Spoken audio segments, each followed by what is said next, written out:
Anda yang turut bergerak mengikuti materi yang ada kaitannya dengan proses pembelajaran kita di sekolah. Mudah-mudahan materi ini membantu kita juga ya dalam kegiatan dan mudah-mudahan menambah ilmu kita. Karena ilmu itu tidak mesti dapat di bangku sekolah saja, di luar dari kawan banyak cara untuk mendapatkan ilmu. Dan mudah-mudahan dengan penerapan apa yang kita dapatkan sekarang ini kita bisa berubah menjadi orang yang lebih baik. Jadi mungkin ini pendahuluan dari saya. Lebih kurang mohon maaf dan mungkin pertemuan minta waktu sekitar 15 atau 20 menit di pertemuan. Atas kesempatan dan waktunya ini buat teman-teman juga terima kasih banyak sudah meluangkan waktu ini. Nah, mungkin materi ini sangat, kalau menurut saya sih sangat penting untuk diterapkan nantinya, terutama untuk peserta didik kedepannya, agar kita sebagai guru atau pendidik bisa menjadi pendidik dan bisa menciptakan insan yang bermartabat, terutama dalam masyarakat nantinya, karena itu bakal mereka di masyarakat. Langsung saja di sini saya akan membawakan materi yaitu tentang budaya positif. Yaitu budaya positif yang materi ini sudah pernah saya dapat di LMS atau di guru penggerak, yaitu calon guru penggerak. Mungkin teman-teman kan sudah mengetahui bahwa saya ikut guru penggerak yaitu di angkatan 6, dan kedepannya saya harapkan sih teman-teman juga mengikuti agar bisa apa yang saya dapat juga teman-teman atau rekan-rekan dapatkan di calon guru penggerak ini, karena banyak ilmu yang ada di sana. Nah, yang kedua itu budaya positif, yaitu keyakinan kelas dan segitiga distribusi. Nah, di sini juga kita akan mempelajari tentang kebutuhan dasar murid itu bagaimana. Nah, perubahan paradigma belajar. Pada dasarnya kita tidak dapat memaksa murid untuk berbuat sesuatu jikalau mereka tidak menghendakinya. Karena seperti itu, jadi kita tidak mungkin memaksa murid itu. Misalnya memungut sampah, kita tidak bisa memaksa anak itu buat memungut sampah, tapi kita harus mencari pendekatan yang supaya mereka sadar bahwa memungut sampah itu penting gitu. Supaya dia tidak merasa beban lah untuk melakukannya. Yang kedua yaitu penguatan positif atau bujukan, itu merupakan bentuk kontrol. Jadi kita mengontrol mereka, kita berusaha mengontrol. Yang kita lakukan setiap hari kan seperti itu. Jadi kita berusaha mengontrol anak-anak itu dengan bujukan atau dengan memarahi mereka. Itu merupakan bentuk suatu kontrol dari diri kita. Terus banyak orang dewasa yang percaya bahwa mereka memiliki tanggung jawab untuk membuat murid-murid berbuat hal-hal tertentu. Itu yang sudah kita lakukan. Jadi kita sebagai orang dewasa yang sudah duluan mungkin mendapatkan suatu materi, kita percaya bahwa kita bisa agar anak didik seperti ini gitu. Tapi nyatanya itu keliru. Karena setiap manusia atau setiap murid itu memiliki karakter yang berbeda nantinya. Nah, terus di sini ada disiplin positif dan nilai-nilai kebijakan universal. Nah, sama dengan kita melihat yaitu dari saya simbolkan itu kita melihat 6 dan 9. Satu sisi bisa melihat 6, satu sisi bisa melihat 9. Itulah. Jadi realitas kebutuhan kita sama kalau dilihat. Tapi kalau dalam teori kontrolnya realitas kita berbeda. Jadi saya dengan rekan-rekan itu berbeda kebutuhannya. Terus semua orang melihat hal yang sama.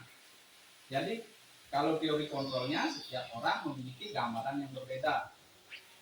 Kita mencoba mengubah orang agar berpandangan sama dengan kita. Nyatanya kita berusaha memahami dulu orang itu, orang lain tentang dunia kita. Terus perilaku buruk dilihat sebagai suatu kesalahan. Nah, ini yang paling sering kita lakukan, yaitu melihat murid berperilaku buruk sebagai suatu kesalahan. Nah, nyatanya di sini kalau dalam teori kontrol yaitu semua perilaku memiliki tujuan, baik itu salah maupun benar, itu memiliki tujuan. Terus yang kedua, hanya ada yang hanya yang bisa mengontrol itu diri Anda. Jadi hanya Anda yang bisa mengontrol diri Anda sebenarnya. Ini maksudnya hanya Anda dan orang lain yang bisa mengontrol diri Anda, tapi nyatanya hanya diri kita yang bisa mengontrol diri kita sendiri. Terus yang kedua, yang selanjutnya orang lain bisa mengontrol saya. Nyatanya orang lain tidak bisa mengontrol saya. Orang lain hanya bisa menuntun kita gitu. Terus pemaksaan ada pada saat rujukan gagal. Nah, itu sudah sering kita lakukannya. Saya sendiri pun sebagai pendidik dulu sering seperti itu, bahwa pemaksaan ada pada saat rujukan yang gagal. Jadi kita memaksakan, biarpun murid sudah tidak mau, tapi tetap kita paksakan. Nah, itu merupakan suatu rujukan yang gagal. Nyatanya kita bisa dengan kolaborasi dan konsekuensi untuk menciptakan pilihan-pilihan baru. Jadi anak diberikan pilihan, misalnya kalau seperti ini bagaimana. Terus model berpikir. Jadi kalau teori kontrolnya model berpikir menang. Terus dan selanjutnya yaitu disiplin positif, di mana menjadi suatu yang dilakukan seorang pada orang lain untuk mendapatkan kepatuhan. Kita cenderung menghubungkan kata disiplin dengan ketidaknyamanan. Betul, belajar Pancasila. Nah, ketidaknyamanan itu yang kalau disiplin, kita lihat disiplin itu bagus, tapi nyatanya itu merupakan suatu ketidaknyamanan bagi peserta didik kalau kita paksakan. Tapi pertanyaan, apakah harus kita tidak disiplinkan? Tetap sih harus kita disiplinkan, tapi dengan cara yang lain, yaitu misalnya beriman, bertakwa pada Tuhan, diri, bernalar kritis, berkebinyaan, bergotong royong. Motivasi yang timbul pada dasarnya itu ada 3, yaitu untuk menghindari ketidaknyamanan atau hukuman. Jadi anak-anak melakukan atau peserta didik, murid melakukan itu hanya untuk menghindari hukuman. Jadi memungut sampah biar tidak dihukum gitu. Nah, terus yang kedua untuk mendapatkan imbalan atau penghargaan dari orang lain. Biasanya ini saya dulu lakukan yaitu pada saat pembelajaran. Misalnya saya membawa sesuatu atau sekedarlah untuk permen bagi anak-anak yang bisa, jadi saya kasih permen. Nah, itu juga bukan sih tidak baik, itu baik cuma untuk jangka pendek. Kalau untuk jangka panjangnya itu kurang bagus untuk dilakukan. Nah, yang paling bagus yaitu untuk menjadikan orang yang mereka inginkan dan menghargai diri sendiri dengan nilai-nilai yang mereka percaya. Jadi kita berusaha menumbuhkan agar dia bisa menghargai dirinya sendiri. Nah, ini yang paling, yang menurut saya yang sangat bagus lah materinya, yaitu kebutuhan dasar. Jadi kebutuhan dasar yang harus kita tahu. Apa sih kebutuhan dasar anak-anak untuk melakukan sesuatu? Nah, kebutuhan untuk merasa senang. Jadi inilah kebutuhan hidup dari setiap orang. Jadi kita berada di mana? Apakah kita berada pada saat kebutuhan saat bertahan hidup? Misalnya orang ini kaya, pikirannya bagus kan gitu. Jadi karena kebutuhan hidupnya sudah terpenuhi. Terus jadi itu yang perlu kita cari tahu dulu pada anak-anak sebelum kita memberikan sesuatu tindakan pada anak-anak. Nah, yang kedua yaitu posisi kontrol, di mana kita sebagai pendidik kita harus memposisikan diri sebagai posisi kontrol. Di sini posisi kontrol restitusi. Nah, di mana sih letak kita? Apakah sebagai penghukum, pembuat rasa bersalah, teman, pemantau, atau sudah menjadi manajer? Nah, jujur kalau pada saat dulu saya sendiri pun masih berada, kalau dulu saya masih berada pada tahap penghukum, pembuat merasa bersalah, dan teman kadang-kadang. Nah, terus yang diharapkan apa? Kita menjadi manajer. Kenapa kita jadi manajer? Karena di posisi ini guru berbuat sesuatu bersama dengan murid.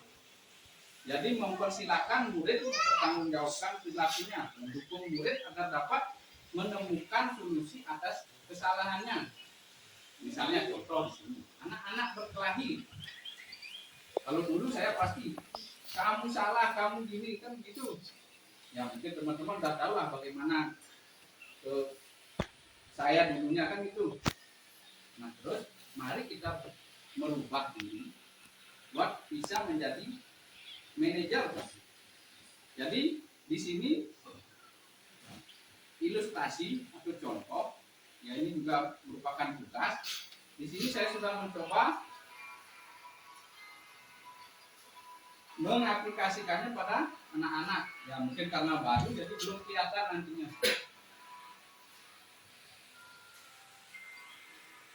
Jadi hal yang paling dasar yaitu yang saya lihat di sini yaitu anak-anak jarang sekali mau memasukkan baju dari rumah, ya, pun di sekolah biarpun apa. Nah jadi mungkin suaranya kurang keras.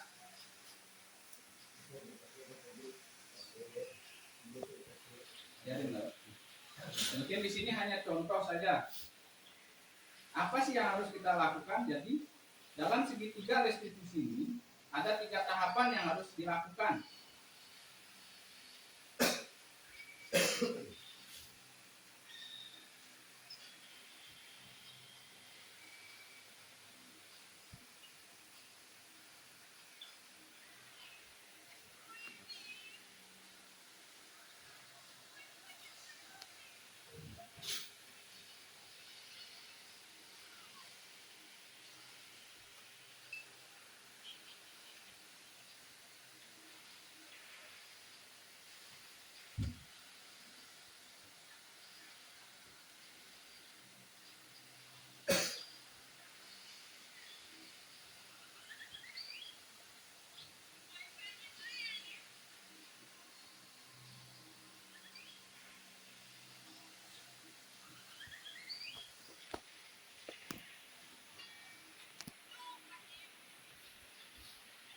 Nah ini pada saat teori kontrol, suatu kontrol negatif yaitu menghukum, membuat rasa bersalah, yaitu merupakan perilaku kontrol yang negatif. Terus identitas sukses yaitu kita bisa menjadi yang paling tinggi yaitu manajer, karena manajer ini sudah menjadi teman dan sudah menjadi pemantau. Terus yang kedua yaitu segitiga restitusi keyakinan kelas. Jadi mari kita mulai dari sekarang yaitu membuat keyakinan kelas dulu, itu hal yang paling penting. Nah, dimana keyakinan kelas ini kita mulai dari kelas masing-masing. Jadi di sini kemarin saya sudah juga coba buat membuat keyakinan kelas.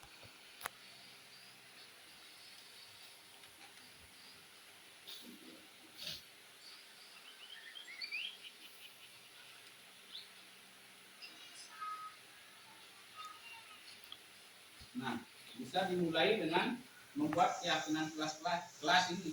Apakah keyakinan kelas bisa kita buat sendiri? Tentunya tidak. Jadi keyakinan kelas ini kita buat bersama anak-anak agar apa? Dia memunculkan keyakinan itu dari dalam dirinya. Terus kita petakan dia. Yang niscayalah karena itu keluar dari dalam dirinya, itu akan dituruti atau dipatuhi. Dengan apa? Pasti ada konsekuensi yang kamu. Konsekuensi ini bukan hukuman. Jadi kalau hukuman dia itu satu arah, jadi dia tidak tahu kesalahan, murid tidak tahu kesalahannya, tapi kita hukum dia. Kalau konsekuensi, oh dia udah tahu bahwa kalau saya tidak melakukan ini, saya akan seperti ini. Gitu. Jadi itulah mungkin bedanya hukuman dengan konsekuensi. Jadi mulai di sini saya terapkan sama anak-anak kelas 5 kemarin. Nah jadi saya memulainya dengan membagikan kertas, mencoba menyuruh menulis apa sih yang dia inginkan untuk kelasnya sendiri. Seperti apa dia mau kelasnya? Apakah dia ingin kelasnya bersih, ingin tertib? Jadi dia sendiri yang mengeluarkan. Kalau memang dia ingin tertib, ya harus seperti ini kan itu.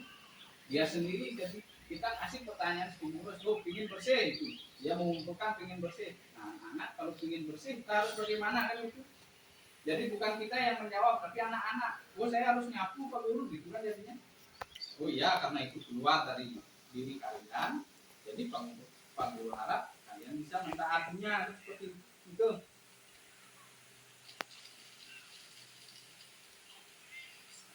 Nah, terus sampai di segitiga restitusi yang tadi saya bilang.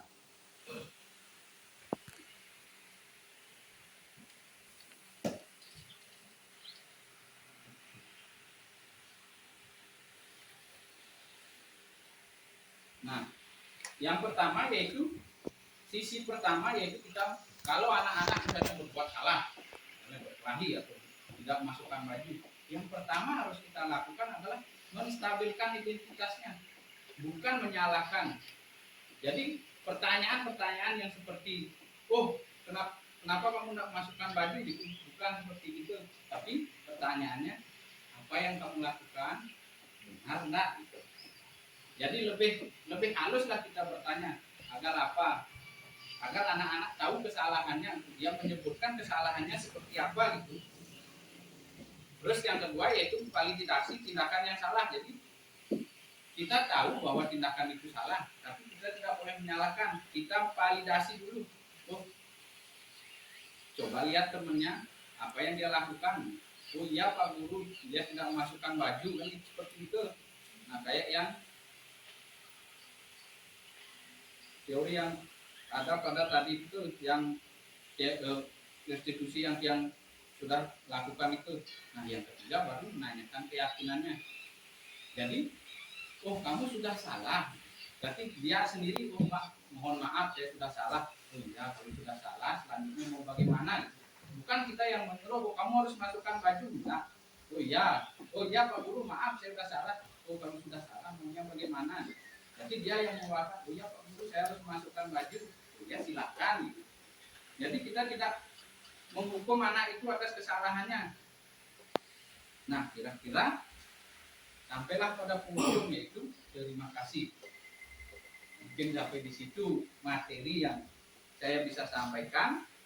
Nah, mudah-mudahan kedepannya teman juga masih bersemangat, masih ini kompak untuk kedepannya. Mari kita sama-sama berubah untuk mendidik agar anak-anak bisa bahagia, bisa kita menciptakan sekolah yang ramah anak. Jadi bukan anak-anak takut. Kalau sekarang kan anak-anak takutnya apa? Takut pawayan sekolah mungkin gitu. Jadi mari biar kita sama-sama lah merasa dihargai, dihormati. Oh iya, kita dihargai sama anak-anak. Jadi bukan karena mereka takut. Jadi demikian materinya, Pak. Itu yang bisa saya sampaikan. Mungkin dari teman-teman ada yang kurang jelas atau ada yang mau ditanyakan. Satu dulu Pak ya. Oke. Dari segitiga restitusi yang Pak Wayan paparkan tadi, terutama dari sisi yang kedua, apa tujuan sesungguhnya dari kita validasi tingkatan tindakan yang salah itu? Apa tujuan daripada Untuk validasi tindakan yang salah itu? Terima kasih Pak. Oke, terima kasih atas pertanyaannya.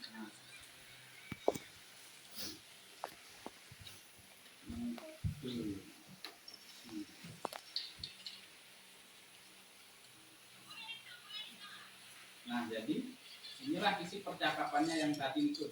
Jadi yang pertama yaitu ada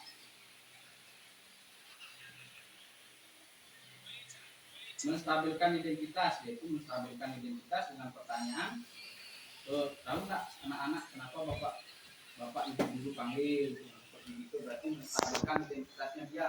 Oh nggak tahu Pak Guru. Terus kita coba lihat temennya apakah jadi dilihat dikoreksi temennya, berarti dia mengkoreksi. Oh iya Pak Guru saya belum masukkan baju kan seperti itu. Nah terus yang pertanyaan Pak Guru itu validasi tindakan yang salah. Jadi seperti yang ini. Kalau bajunya di luar, gimana perasaan kalian? Berarti kita memvalidasi atau membuat yang tahu kesalahannya, tahu dia mencari jalan solusinya, mana sih lebih enak bajunya di luar apa di dalam gitu.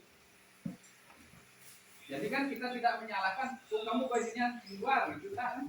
Jadi mana sih lebih enak? Kita kasih pilihan nih, mana lebih enak bajunya di dalam atau bajunya di luar gitu. Kalau dia jawab bajunya di luar, kalau bajunya di luar, terus peraturan di sekolah bagaimana, kesepakatan yang kamu buat bagaimana, kan seperti itu jadi jawabannya. Kalau jawabannya dia, oh lebih enak bajunya dimasukkan Pak Guru, jadi oh iya, untuk kedepannya Pak Guru harapkan sih apa yang kamu ucapkan, kamu lakukan kan seperti itu untuk validasi masalah seperti yang Pak Guru itu. Nih, kayak Niki juga kan memvalidasi masalah, jadi senangnya bajunya di luar, terus masih ingat apa yang kalian sepakati atau peraturan di sekolah itu. Nah terus yang terakhir yaitu kita meyakinkan, menanyakan keyakinannya, meyakinkan keyakinannya. Kita bisa menggunakan pertanyaan seperti ini. Yang ini. Nah, kenapa harus dengan kesadaran sendiri? Terus ini juga meyakinkan itu muncul karena apa? Jadi kan kita tidak menekan dia. Jadi kita bertanya itu muncul karena apa anak-anak? Apakah karena dari dalam diri atau karena takut karena Pak Guru? Jadi kan dia punya pilihan. Gitu. Kita tidak selalu menyalahkan. Kalau dulu saya sendiri sih seperti itu. Kamu salah gitu. Nah jadi mari kita sama-sama merubah untuk menciptakan lingkungan sekolah yang ramah anak. Nah, karena itu yang diharapkan dari atau tujuan pendidikan sekarang, yaitu menciptakan lingkungan ramah anak agar kita juga tidak salah, terus kita bisa juga membuat anak-anak itu sadar gitu. Nah demikian Pak Guru. Terima kasih atas paparan. Mungkin teman-teman yang lain. Oke, Boleh. Oke, kita sama-sama belajar ini. Betul. Terima kasih Pak Guru ya untuk penyampaian materinya. Terima kasih untuk kesempatannya Bapak Ibu Guru. Kalian dalam hal ini mungkin yang tidak menyangka atau bagaimana. Namun apa yang disampaikan oleh Bapak Guru Wayan dalam hal ini sangat berbanding lurus dengan apa yang coba upayakan selama ini. Juga setelah masuk di SD Rumah Bapak Guru ini, untuk dimaklumi kan dari basic memang PGSD, dan yang mencoba menerapkan, mencoba untuk mengaplikasikan apa yang pernah yang terima di sekolah waktu kita kuliah, itu bagaimana pendekatan untuk anak-anak kita. Kaitannya dengan apa yang diungkapkan oleh Pak Guru mengenai lingkungan sekolah yang ramah anak. Ampura Bapak Ibu Guru, ini sampun senior. Ini lebih kepada rekan-rekan kita yang masih junior, artinya yang mengajar Pak Muki, Pak Jadi, Zen, termasuk dia juga masih di BPD. Ini sebagai tambahan pengalaman. Memang itu apa yang sejalan dengan yang disampaikan dengan Pak Guru Wayan. Kita coba melakukan pendekatan termasuknya karena baru masuk di sini.